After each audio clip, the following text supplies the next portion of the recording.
Now let's cover child AED. We're going to say that this child has already been in cardiac arrest, 911 has been activated, an AED was brought to us, and CPR has been in progress.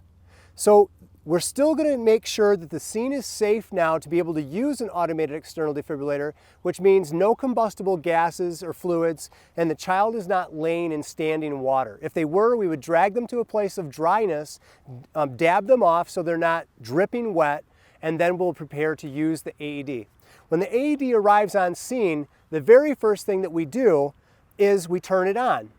There's one thing we need to note though, and that is there's sometimes two different size pads in the AEDs. One's for adult and one's for infants or children. The differentiation point is whether they're under or over 55 pounds. Now I know what you're thinking. You're thinking the same thing I am. I don't have a scale. How do I know? We're just guessing. If you estimate that they're less than 55 pounds, use the pediatric pads. If they're greater than that, the adult pads. If all you have is adult pads, you're going to use the adult pads on an infant, a child, and an adult. It's just fine. So here we go. So the first thing we're going to do is we're going to place the AED by our patient and we're going to turn it on. Remove clothing from person's chest. If I have scissors, I like to cut it because we don't know if there's a spinal cord injury. Pads firmly to person's chest as shown. I grab the pads. I open them up. This child is about 65 pounds, so I'm going to place it like I would an adult.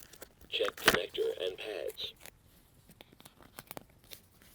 Make sure they're firmly on the chest. If there's any jewelry, I'm going to move the jewelry out of the way.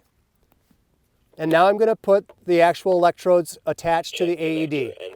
Analyzing rhythm. Everyone stand clear. I make sure that I'm not touching the patient and no one else is either. Shock advised. Charging. Everyone stand clear. Everyone stand clear. Push the shock button. Shock delivered. Begin 5 cycles of CPR. If it's in a large child, I'm going to go with 2 hands and do my third of the depth of the chest in compressions, 100 to 120 times in a minute. After my 30 compressions,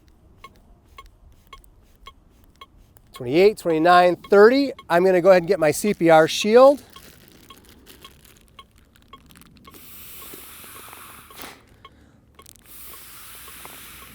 Give my 2 rescue breaths, go right back into the chest compressions. CPR remain. 7, 8, 9, 10, 25, 26, 27, 28, 29, 30.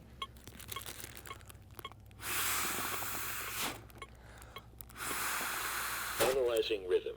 Everyone stand clear. Now that the AED is interrupted, it tells me to stand clear. I stop touching the patient. No shock advised. Begin 5 cycles of CPR. Go right back into the CPR and start doing my CPR the same way we did before. We're going to do the 30 compressions, a third of the depth of the chest, followed by the 2 rescue breaths until the AED interrupts us, tells us to stand clear while it analyzes. If a pad begins to loosen up, you can re-tighten it back down so that it's affixed to the chest. But at no point are we going to remove the AED pads or turn this off. We're going to allow it to stay on while we do CPR. One special note, we're not going to interrupt compressions any longer than we have to, even after the shock is delivered with the AED. We want to go right back into the compressions and minimize those interruptions until EMS arrives and takes over, or the patient begins to respond and starts breathing normally again.